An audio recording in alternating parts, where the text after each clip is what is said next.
Hi, everyone. I'm Gold Derby News and Features Editor Ray Richmond, and I'm here today with the French singer-songwriter Camille and composer Clément Ducol, the partners who together created the emotion-charged 16-song score for the Netflix crime drama musical Emilia Pérez. That score, which seamlessly merges numerous musical styles, has already been nominated for Golden Globe and Critics' Choice Awards and shortlisted for Oscar consideration, along with the standout original songs El Mal and Mi Camino. Also here with us today is Clément's interpreter, Nanette. Camille, let's start with you. This was such an audacious concept that your writer-director Jacques Audiard came up with for a movie musical surrounding a Mexican drug cartel boss who decides to stage his own disappearance, undergo gender reassignment surgery, leave his family behind, and then work to get them back. What was your first thought after hearing Jacques pitch you this idea? My first thought that my first thought was that it was genius, that it was Shakespearean, post-modern Shakespeare, and I've kept on thinking the same the whole way through. There's not one minute when I haven't felt inspired by the story throughout the whole process for 4 years of working on Emilia Pérez. And Clément, what were your early conversations like with Jacques? I felt very happy because I'm a storyteller as Jacques, but with music and with songs to tell such a story in songs was a great pleasure for me. Was very special for me. Now, correct me if I'm wrong, you didn't even have a script to work with at the start, just a 20-page treatment. It seemed that Audiard basically wanted to build the story of the film through your songs. And the music didn't just reflect the story, but was the story, right, Clément?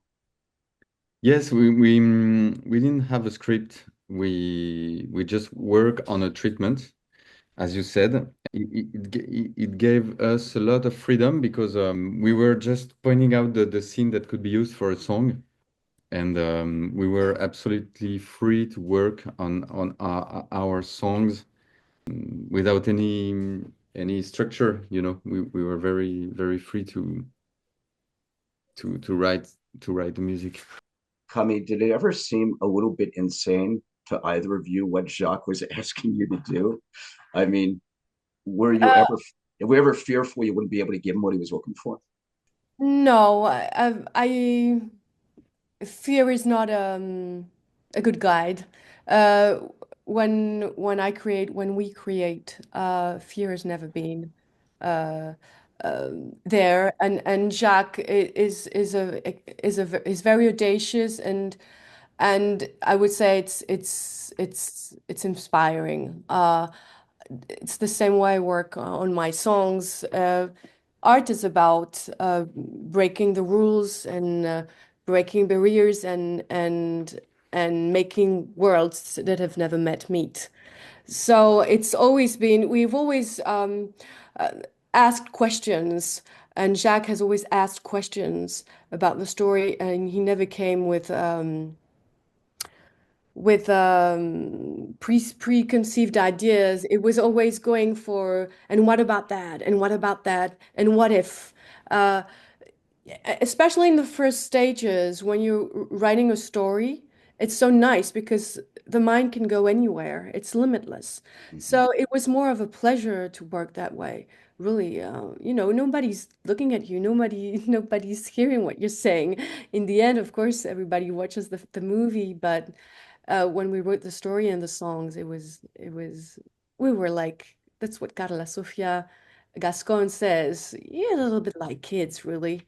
I mean, talking about the big, wide and wild world, but you're in a playful mode and in a political mode also. But yeah, we're here to move the lines. It's pretty amazing. I mean, what you were able to do, and I know this goes back to what uh, 2020, 2019, 2020. 2020. Wow. So this was a lengthy process. And uh, both of you are native French speakers writing musical numbers that are all in Spanish. Talk about what that was like, uh, either of you, Camille and Clément, collaborating with your Mexican language consultants, Carla and Ignacio. Yeah. It was pretty crazy. Just as an anecdote to answer your previous questions, because anecdotes are always good. Oh, Within a yes. Anecdotes are very much called yeah, for. within a day, Rita changed gender. Rita, comme on dit, played by Annette, on dit played Nanette, on dit Yes. played by Zoe Saldana, c'est ça? Played by, yeah. Yeah. Mhm. Rita, played by Zoe Saldana, was originally a man. And within a day, I remember Jacques told us, oh, no, that doesn't work. You know, what was he called? C'était quoi déjà son nom? Kaminski? Kaminsky. Yeah, Kaminsky. Really? I didn't know that. So originally written as a man.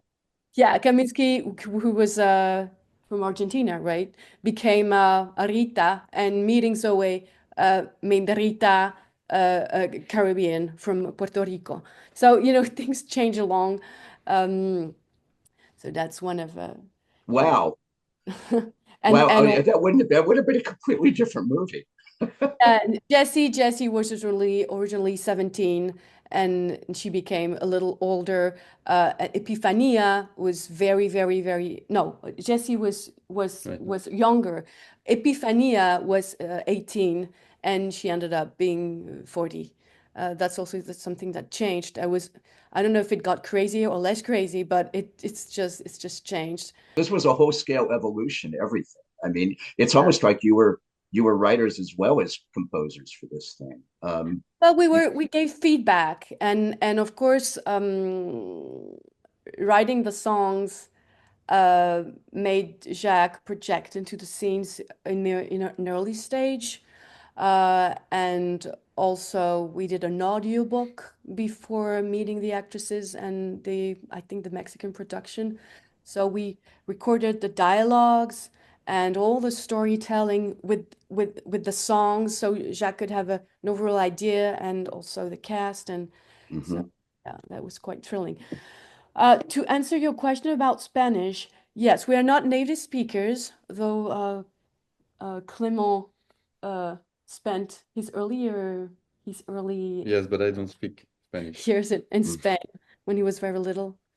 I'm not a Spanish speaker, but luckily I studied Spanish at school, so that was very helpful.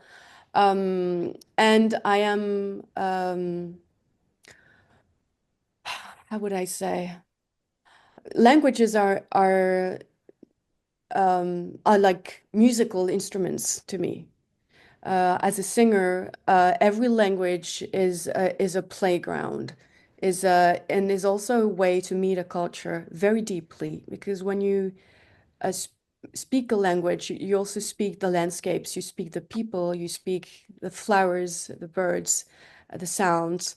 It's very evocative, like the sounds of the street of Mexico. The language itself is always is also is already a way to meet with the country. So it was more of a thrill for me, but it took a long time.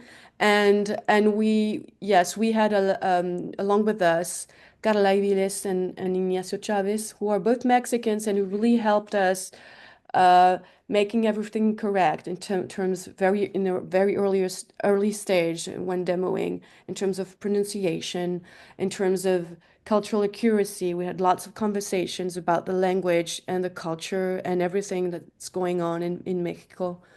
Um, and I was able to really do my work as a musical lyricist. I don't consider myself only as a lyricist. I am also a singer composer, so I make sure that the words are musical. Clément, Mhm. do you want to say something about the Spanish? No, for me, I don't speak Spanish, so for me, the Spanish language is more is an instrument. C'est un instrument en plus dans l'orchestre qu'on a utilisé, quoi. One more instrument in the orchestra that we used. But it was not an impediment for creating music. Quoi? Ça veut dire quoi? It didn't get in the way. No. Again, it's a treat. It's one of the greatest thing, one of the greatest things I've learned throughout this work is to speak Mexican Spanish. Uh, I don't know if I would say well, but better, and to understand its pronunciation. I mean, it's such a treat, and Mexican Spanish is very beautiful, very pure. Um, the vowels are very pure, and it's a very interesting language to write songs with because it's full of vowels, but also very percussive. There are lots of accentuations you can play with. Of course, it's a constraint, c'est une contrainte. Je sais pas Mhm. comment. Yeah. But it's also music, you know. It chants, it sings, and all the o and the Spanish language is a gendered language. So it was interesting to tell Emilia's story, especially when she tells Rita, when she tells someone that is Rita for the first time, that she feels she's a woman, and she says, "Yo solo deseo ser ella." Yo solo deseo ser ella. And you got and finally, at the end of the sentence, the feminine comes in. So that's one of the lovely things I could play with. Mm-hmm. I wanted to break down your process for collaborating with the actors as well here, specifically focus on the songs that have gotten so much attention. First, you're working with Zoe Saldana and Carla Sofia Gascon on El Mal. What were the particular challenges on that, Clément? Moi, je peux dire que le fait de travailler avec des gens qui ne chantent pas, qui ne sont pas des chanteurs, a toujours été très inspirant pour moi. Moi qui viens de la musique classique, qui était habitué à avoir beaucoup de théories dans ma tête. J'aime beaucoup travailler avec des acteurs, des actrices, parce que en fait, on a une connexion plus directe avec l'émotion. Donc, pour moi, c'est une source d'inspiration supplémentaire dans le film, de devoir jongler avec des voix qui sont brutes et qui en fait, alors, c'est une contrainte, mais c'est une contrainte qui est aussi une vraie source d'inspiration musicalement. So I really enjoyed working with non-singers. It was very inspiring to me. Now, I come from a classical music background and used to having a lot of theory in my head, like a music theory. So I really enjoyed working with actors and actresses because I had a much more direct connection to the emotion. And so in a way, it added inspiration, but also that juggle with working with something that's more raw. You could see it as some kind of constraint, but really it was something that was adding more to it. Were Yeah, there? Yeah. sorry. Oh, I'm sorry. No, no. Please, Camille. No, I was gonna say I'm a self-taught musician and singer. So I mean, singing saved my life. It literally saved my life. Uh, so I really like to work with people that are singing for the first time, a little bit like Carla Sofia Gascon and Emilia herself, the character, and to work with people that have an intuitive approach of singing, which is the case for actresses, including for Selena Gomez, uh, who has I would almost say a French feel, a very Latin feel, like a European feel, in the way she sings, because it's very intimate. It's very fragile. It's not like um, she doesn't feel like she doesn't sing like She's doing a huge performance. She sings with her soul. She has this wonderful vocal quality. And so we enjoyed working with Selena and with Carla and with Zoe too, who sometimes felt insecure with singing because she's such a performer, such an accurate artist, that she was not in her comfort zone. And many times she mentioned it to me and told me, "Listen, Camille, I'm not a singer." And I told her, "Yes, you're wonderful singers." I mean, so many women are singers. That doesn't mean they're professional singers. It means that we sing along our life, and that's how I feel deeply. Hmm.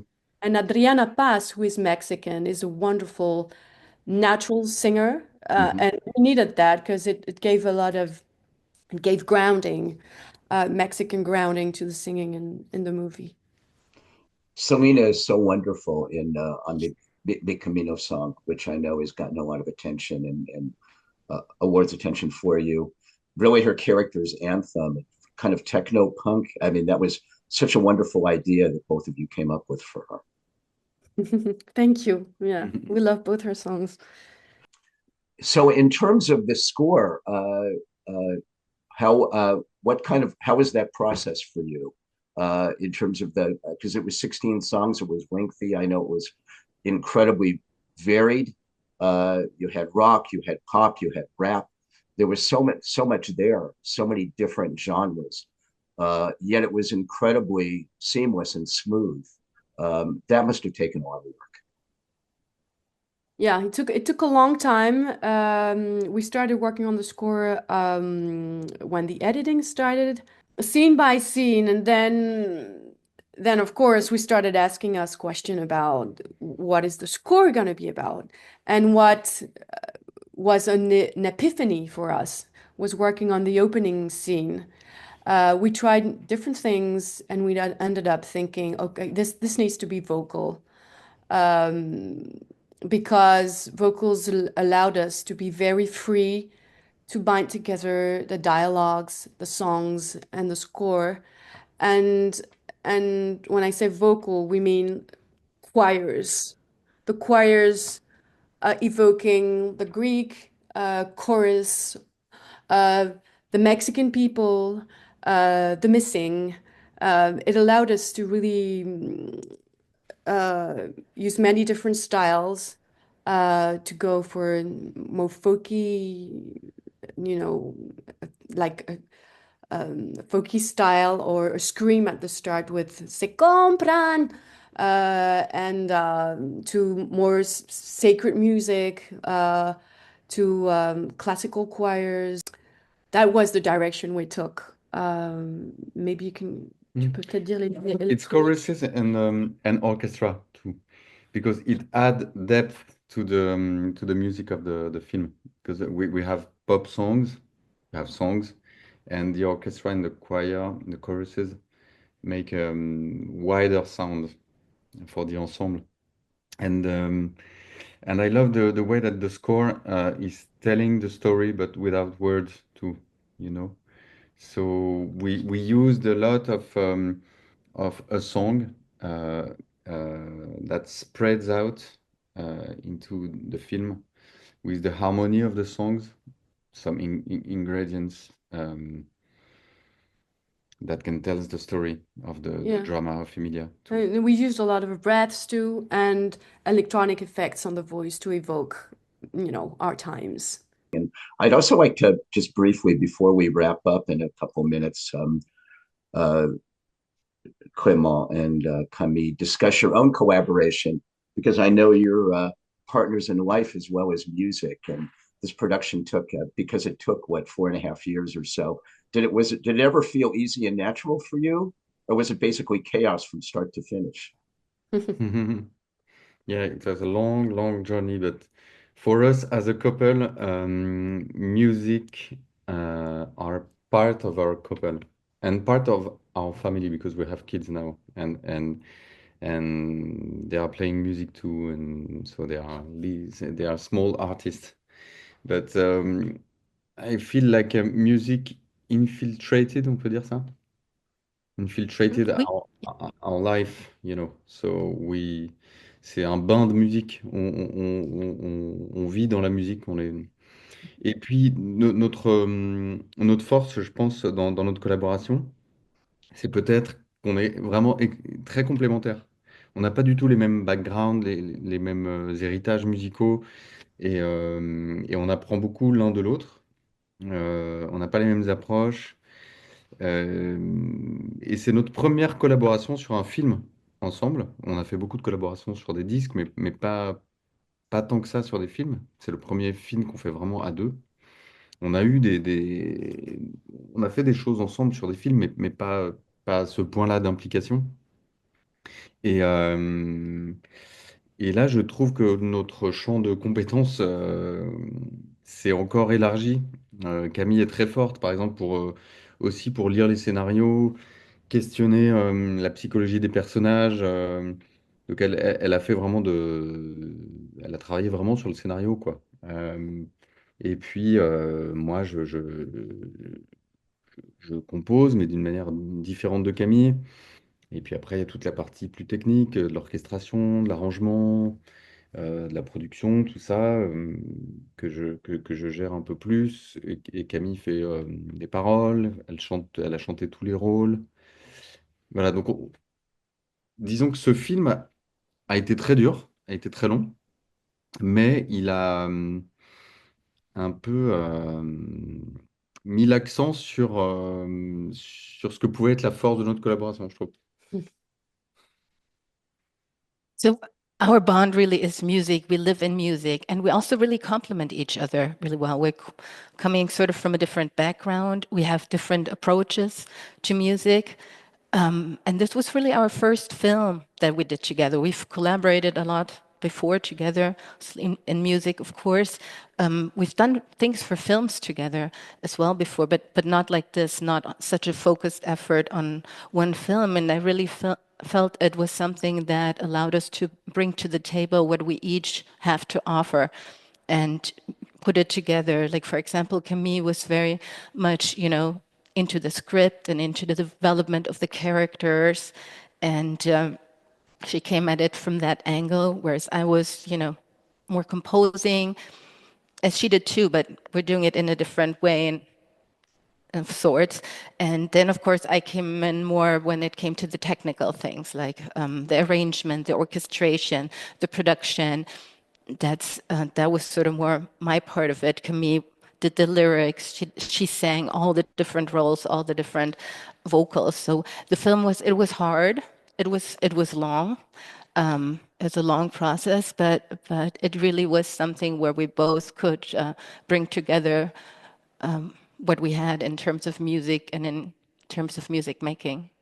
I like to have a spontaneous, raw approach of singing, like with, what is it about in terms of emotion.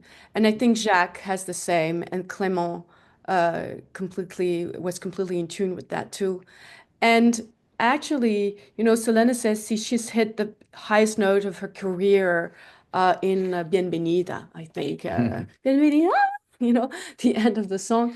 And I think actually it's because she approached it uh, with her heart, not thinking, oh, it's going to be a great performance. That was kind of our approach is what do we have to say in that song? If the character has to scream, then she's going to scream in whatever the note's going to be. All the energy seemed to change and ratchet up when Selena came on screen. And I'm sure you felt that too as the Oh composer. yeah, it's wonderful. Yeah. Yeah.